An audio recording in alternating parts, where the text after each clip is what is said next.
Hey, this is John Ondrasik from Five for Fighting, and you are listening to the Nothing Shocking podcast.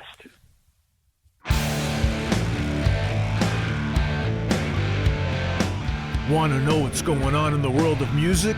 Then tune in to the Nothing Shocking podcast, a non-genre based, all ages friendly rock and roll program. Join us weekly for interviews with all your favorite rock stars from the mainstream to the underground. You can find us at nothingshocking.libsyn.com or anywhere you download podcasts.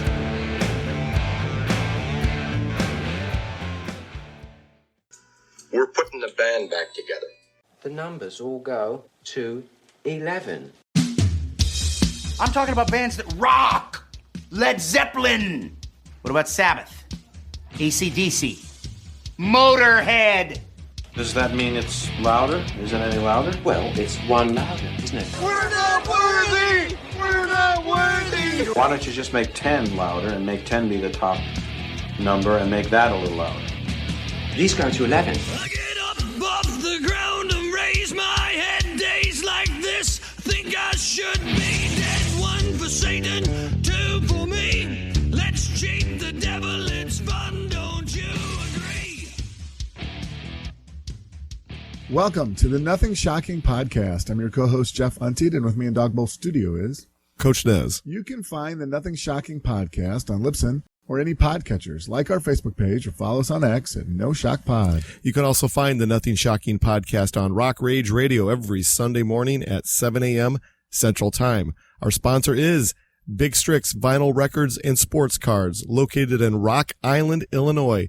New, vintage, and previously owned. You can find it at Big Strix. We'd like to thank the Hong Kong Sleepover for allowing us to use their music for our intro and bumper ending. Tonight's guest is John Ondrasik from Five for Fighting. Yeah, promoting his co-headlining tour this summer with Edwin McCain. Let's get to that interview. Good night. Good night.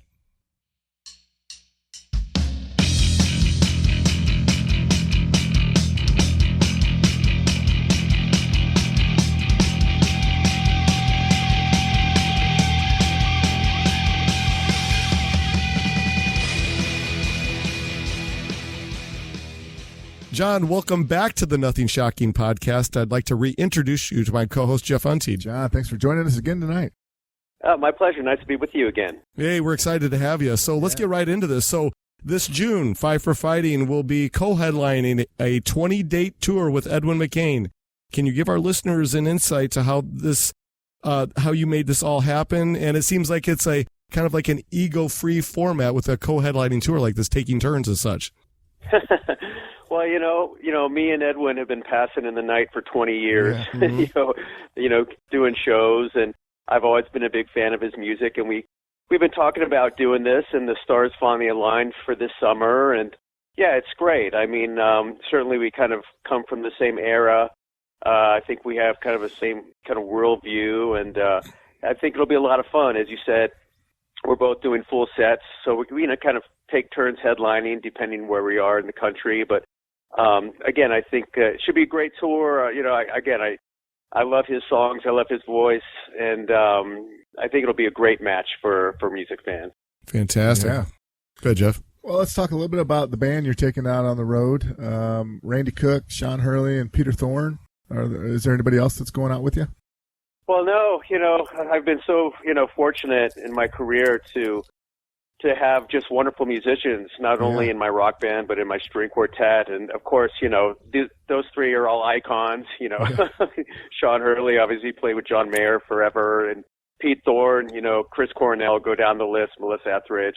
Pete actually was, in one of the first iterations of Five for Fighting 20 years ago. And then he went off and became this big old rock star. And it's wonderful to have him back, in the fold. And of course, Randy Cook, one of the best drummers in the world, again, kind of plays with some of the biggest artists in the world. So to be on stage with them every night, and it goes well beyond just the musicianship, right? Yeah. It's kind of like the locker room, it's your second family, and we have a lot of fun in the bus. The writers changed a little bit, the menus changed a little bit, but we still have the same, passion and enjoyment of, running around the country and singing our songs.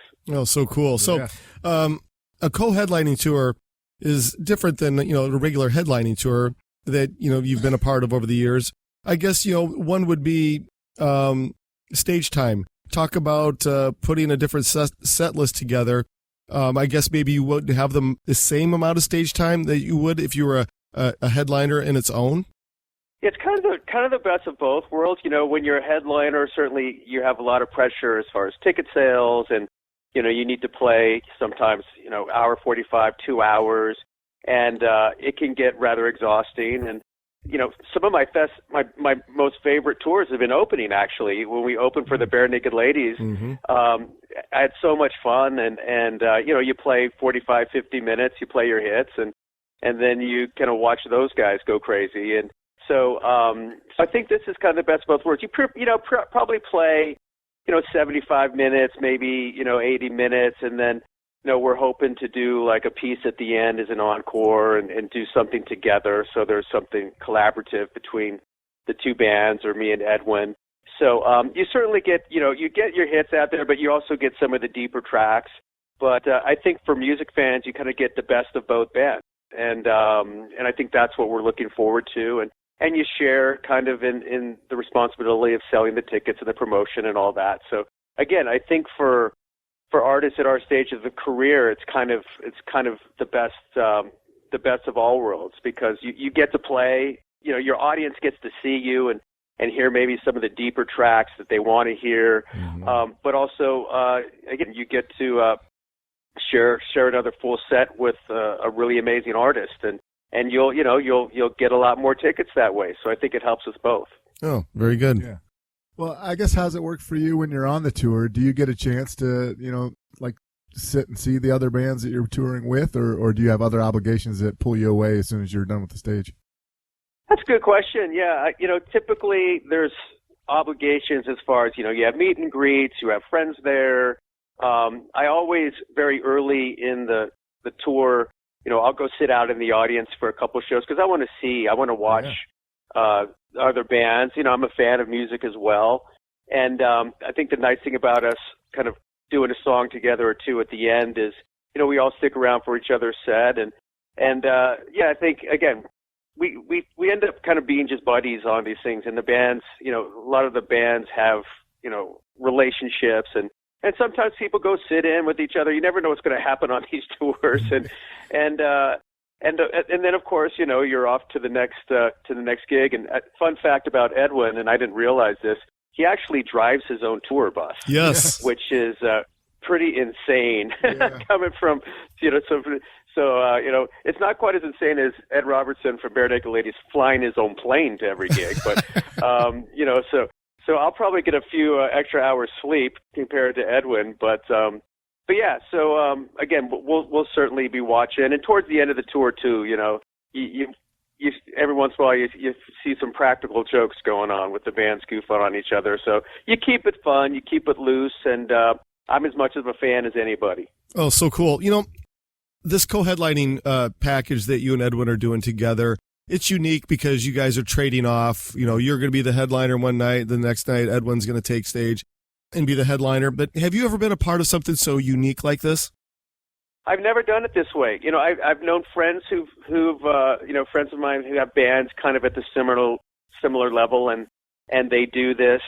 And I think it makes a lot of sense because typically, you have kind of better sales in different areas of the country, right? My sweet spot is kind of the Northeast, maybe the Midwest. Edwin's certainly strong across the nation, but in the South, he has, I think, an audience that's bigger than mine. So you kind of pull in each other's fans, right? And then you get exposed fans that maybe wouldn't go to a Five for Fighting concert in New Orleans, but they'll go see Edwin, and then they'll see us, and then maybe up north in Grand Rapids, some folks will see him. So again, I think it's nice to kind of expose our own fans to another great band and another great songwriter, and I think you'll see more and more of these because they're also very economical. It helps pay the bills, and it's expensive to tour these days. And both of us, we have hired musicians. We're not bands in the sense that everybody's a band member. We both hire our own musicians, and we like to pay them very well. And And so to do that, you need to have a little larger venues, and this allows us to do that. Oh, so cool. I have one last question about this, co-headlining package.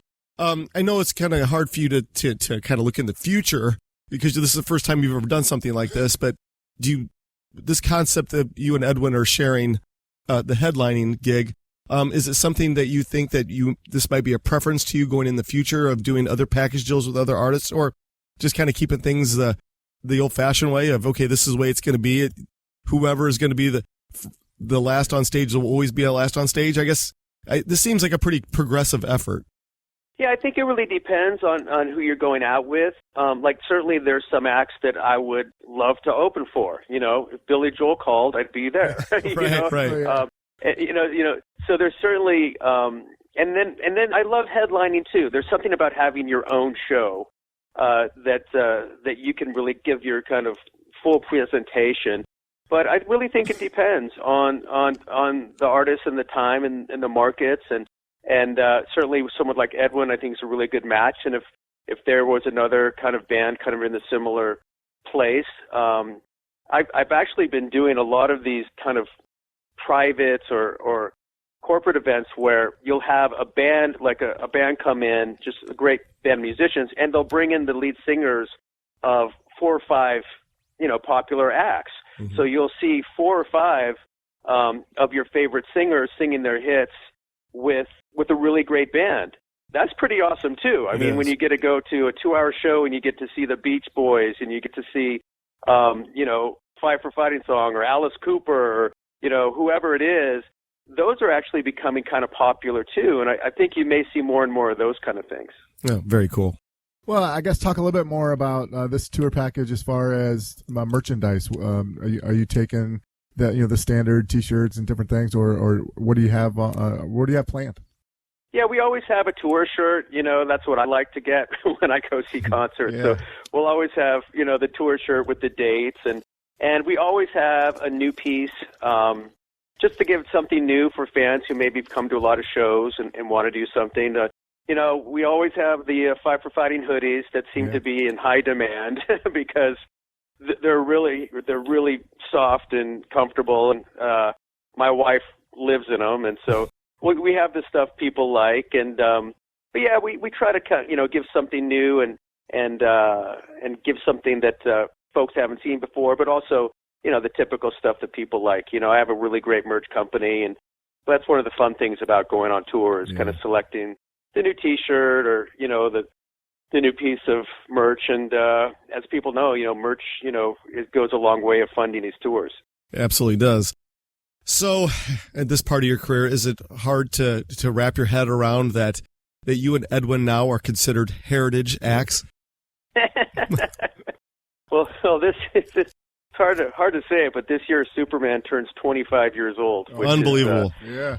Yeah, it is hard to put your head around, and I think what it really does, it gives you a certain gratitude that, we're still doing it. I mean, we kind of talk and we kind of laugh, like, I can't believe we're still doing it. If you would have told us 30 years ago, here we are, I turned 60 this year and still out singing songs and running around the country and acting like kids, and I think we would have certainly taken that in a minute. So, yeah, I think it just makes you humble, gives you a lot of gratitude. I think after COVID, so many of us, I think, maybe took what we did for granted, not only as musicians, but as concert goers, right? So I think there's a new appreciation for live music and for these tours. And yeah, we've kind of become like the bands that I used to go see, I went to see, my favorite bands, they were in their 40s and 50s, sometimes in their 60s. But even now, I saw Chicago. I see, you see these. I saw Kansas. These bands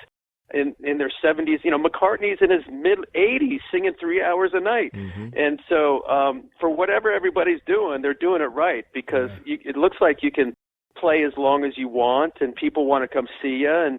And of course, the other side of it is, when we had our hits, those folks that were kind of in their teenage ages or early 20s. They're now in their 40s with families and kids, and they want to come see the acts that they grew up on. Mm-hmm. So it's kind of a sweet spot to be one of these kind of nostalgia acts. And in a weird way, we're actually doing better touring wise than we did even 15, 10 years ago, because we're moving into this slot. So again, we don't take it for granted, and certainly we treasure every night. So cool. When we talked to Edwin McCain, I don't think we asked him this, but can you talk a little bit about like the behind the scenes stage production and setting up the stage? How's it work for your band?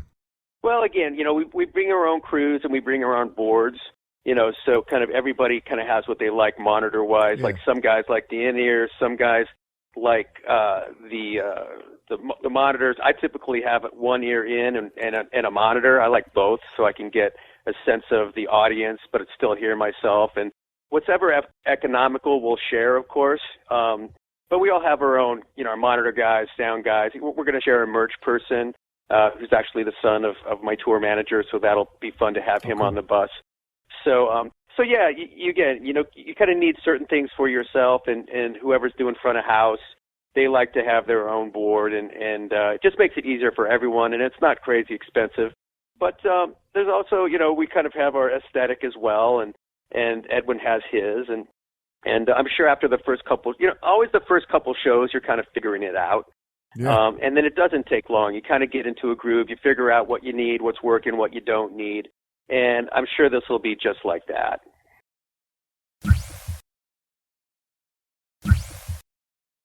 Oh, well, the last time we had you on the podcast, we talked in depth about your involvement with the Tolman Family Office and the Music Matters Challenge. Can you give our listeners an update on the program? Yeah, thank you. For the folks that aren't aware, the Music Matters Challenge started with a project called Let Music Fill My World, where me and Kaylee Tull, as you mentioned, the Tolman Family Foundation, got together with some inner city kids in Chicago who had lost their music teacher at Farragut Academy, and we wrote a song together called Let Music Fill My World. And through that effort, we funded a music teacher for 3 years at that school, and now they're into the second year, and I have to tell you, that school has transformed. I mean, it's like a light went on in that school, and they have their music teacher, and they're flourishing. And because that was so successful, we said, well, let's do this every year and make it fun. And we instigated the Music Matters Challenge, where people can enter, make a video, and sing the song Let Music Fill My World, or perform it and tell a story about a music teacher or somebody that made a difference in their life. And at the end of the challenge, we select a winner. We select 5 finalists, and the public votes.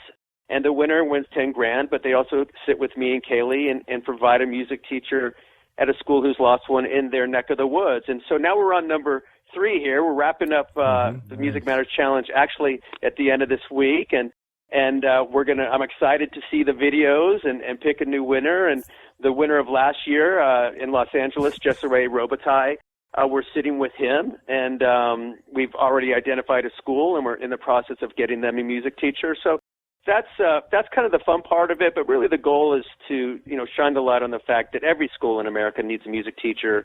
If you look at kids, schools that have music teachers, the kids do better in the sciences, behavior is better, communication's better, discipline's better. So that's really our goal, because particularly on the coast, so many school districts have cut music funding.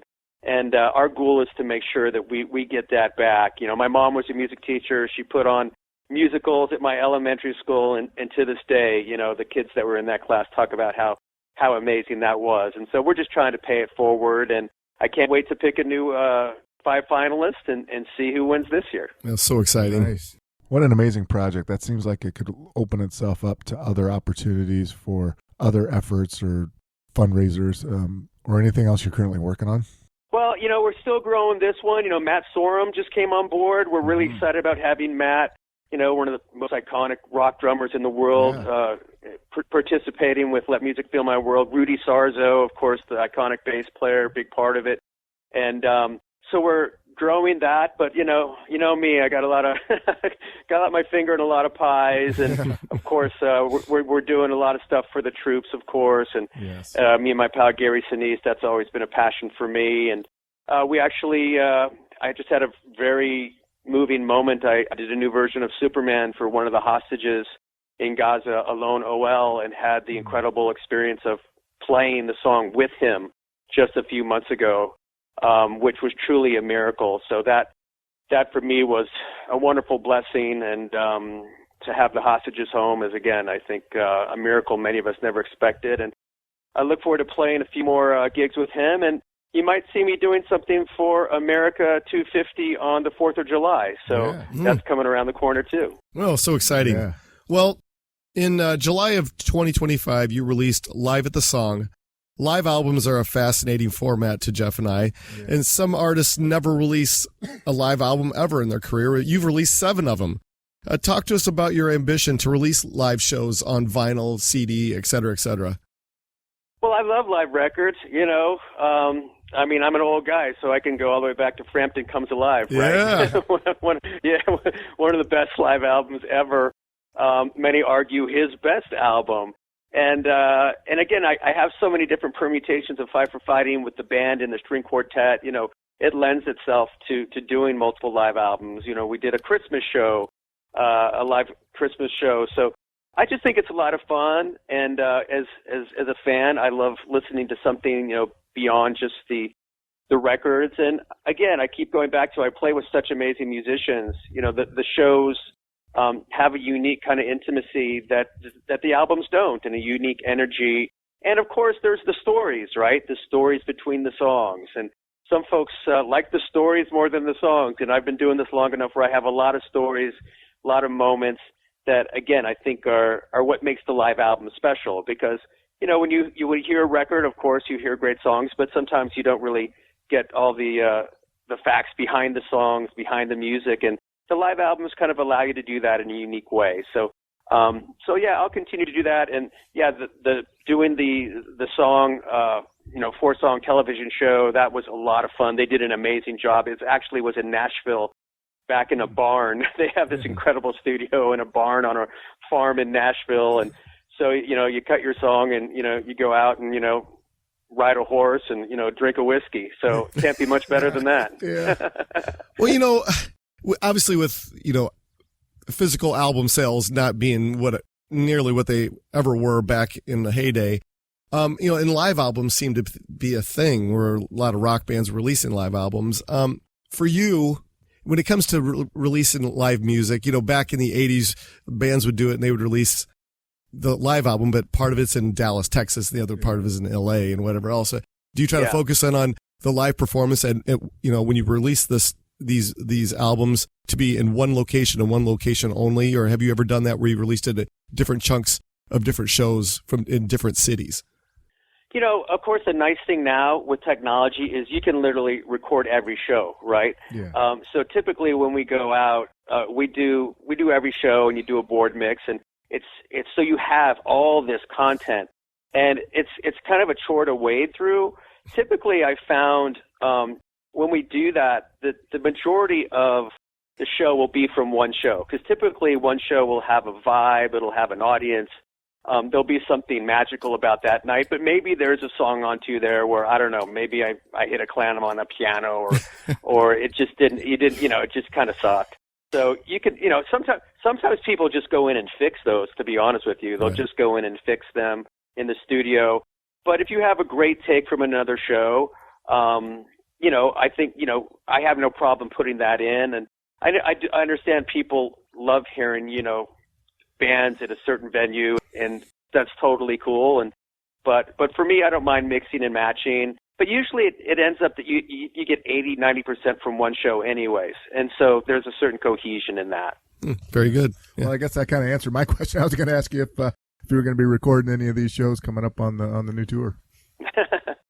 Yeah, no, that's the nice thing, you know, kind of listen back and again, it's like the challenge with that is you have literally like 100 hours of music, you know, by the end of this thing, and I don't really want to go listen to Five for Fighting for 100 hours, you know, but sometimes I'll have my daughter or somebody wade through and go, hey, find a good take or something. But yeah, that's a nice thing, and then you can kind of release a song at a time. And I got to say, you know, I miss the days of albums, and I miss the days of records and having, you know, 12 songs come out every year or two. And I understand it's a new world and people put out singles and it's a streaming world, but you know, I have been thinking about putting out a new album. I know Edwin's been doing that, and there's something fun about making an album too, because you know, every song, it doesn't have to be like the song.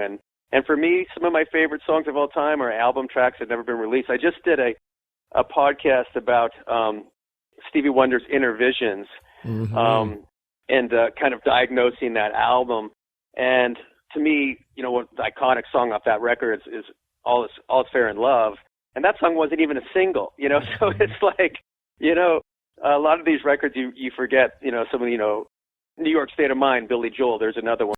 So, you know, so it's like, for me, I'll always be a fan of the album, but I understand it's new age, people do it their way, but I'll keep doing it old school because, you know, me and Edwin have earned that. So we'll keep slugging out the old man albums and doing it that way. Yes, you have. So, you know, Bookmarks, you released that album back in 2013.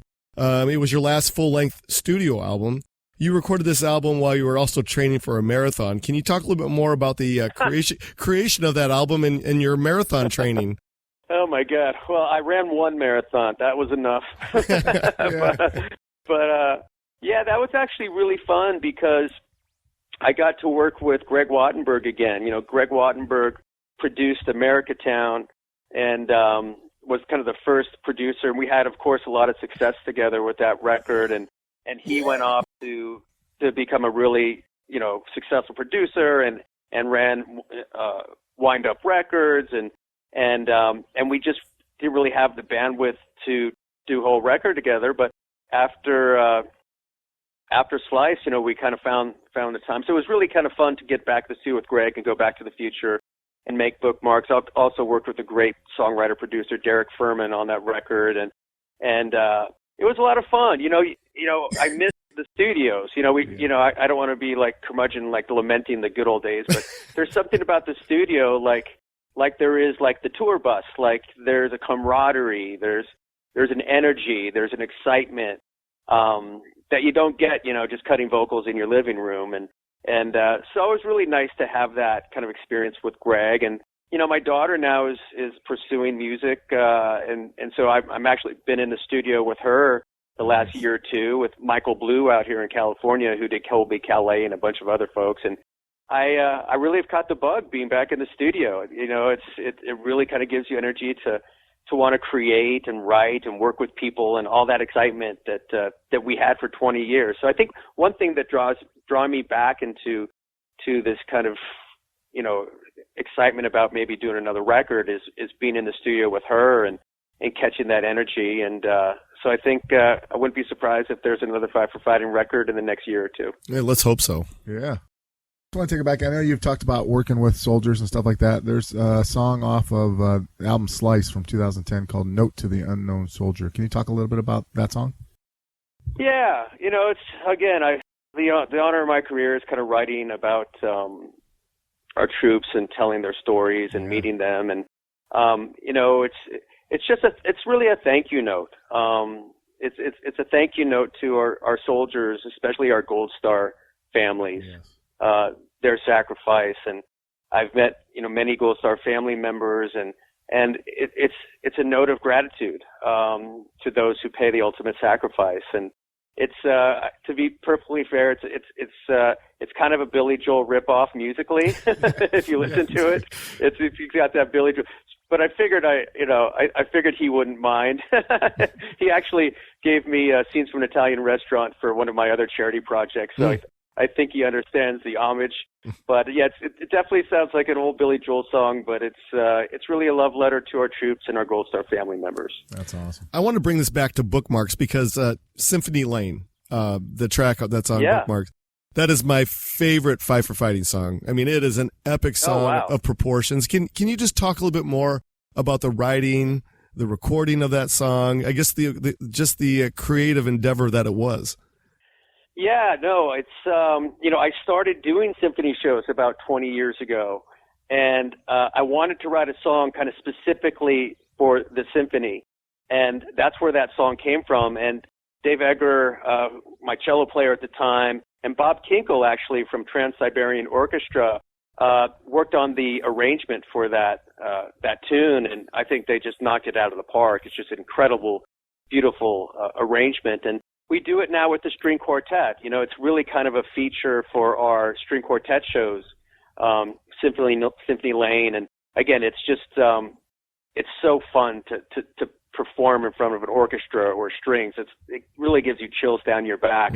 So that really came out of doing that. And I didn't even realize, and maybe it's subliminal, I realized 2 years later, kind of on my drive home where I live here in Thousand Oaks, there's a street called Symphony Lane. And I wonder, maybe I passed that a few times, and that's how it got stuck in my head. So I see Symphony Lane almost every day, and you'll definitely hear it if you come to our string quartet shows this fall up north. Oh, so cool. Yeah. All right, well, we got one last question for you that we'll leave you alone for the evening. You alluded to getting back into the proper studio, kind of giving you that itch to record new music in a proper studio. But, as we well know, and you do too, technology is everywhere for artists in the home. And we've interviewed so many artists that are just recording albums from their home, and they're totally avoiding the proper studio. And, the biggest point is like they just can't afford the space for a proper studio. In this part of your life, I know you've said that you've gotten in there with your daughter working in a proper studio or watching her work. But on the flip side, what do you like more now? The accessibility of having this technology in your home, or the preference of going into a proper studio, but it's going to cost you? Yeah, I mean, that's always the balance, right? I mean, look, the great thing about technology is you can make a record on your laptop, right? And you don't have to go spend $2,000 a day in a studio. And, for me, I kind of saw how it was going. So years ago, I bought a bunch of mics, some mic pre's. So I have kind of all the gear that you need to do that. But the studio, again, I think it's more of a psychological thing. When you get in there and there's other people, and it used to be, back in the day, there would be multiple bands kind of recording at the same time. So, you go next door and maybe the Goo Goo Dolls are in there.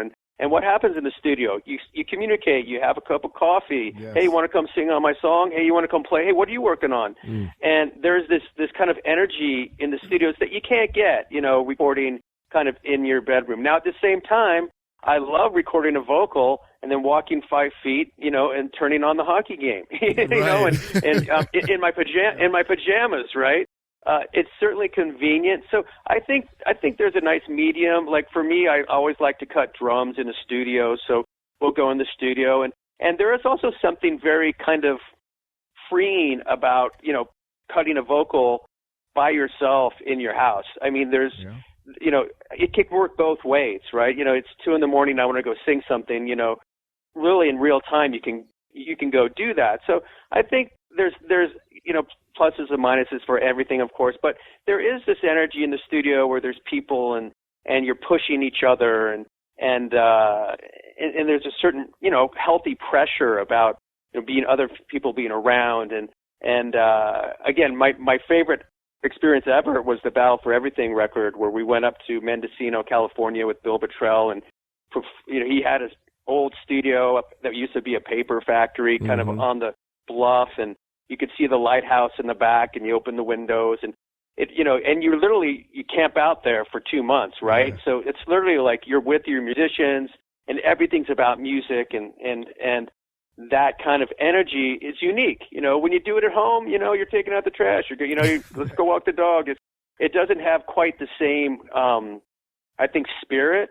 But at the same time, as we just said, as you guys said, economically, you can make a record for virtually nothing. With the internet, you can get seen by millions of people with a post. So certainly there's a lot of positives that come from the new world. But I still think there's things that worked in the past that young artists should experience. Absolutely. Well, we're out of our allotted time for the evening. Is there anything that we left off tonight that you would like to plug or promote?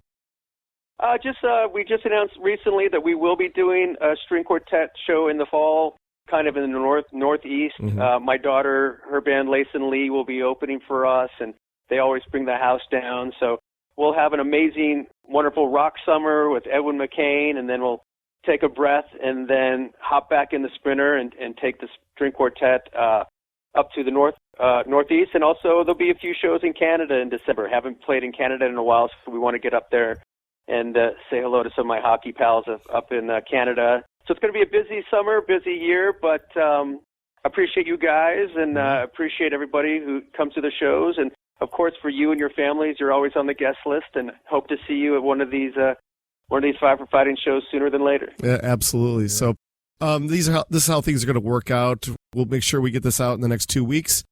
Jeff, the editing wizard over here, we get all of his coughs and my coughs, everything out of it, and we'll send it to you. And please share it on all your socials. We'll send it to your publicist as well. Yeah, of course. Look forward to doing that. Yeah, and thanks for having me back. John, it was an honor to have you on again. Hopefully we can do it again, maybe next year or something. We wish you the best of luck on this tour. Yeah. Thanks, boys. Appreciate it. Have a good night. You too. Bye-bye.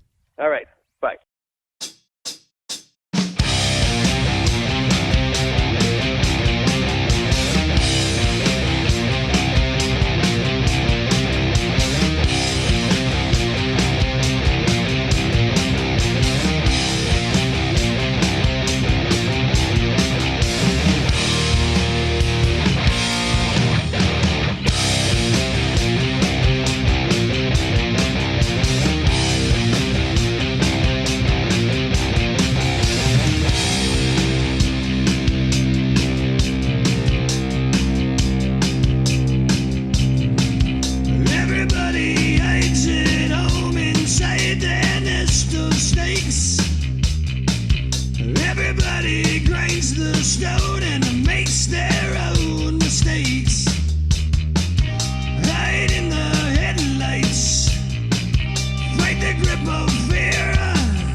If they ever take from you, then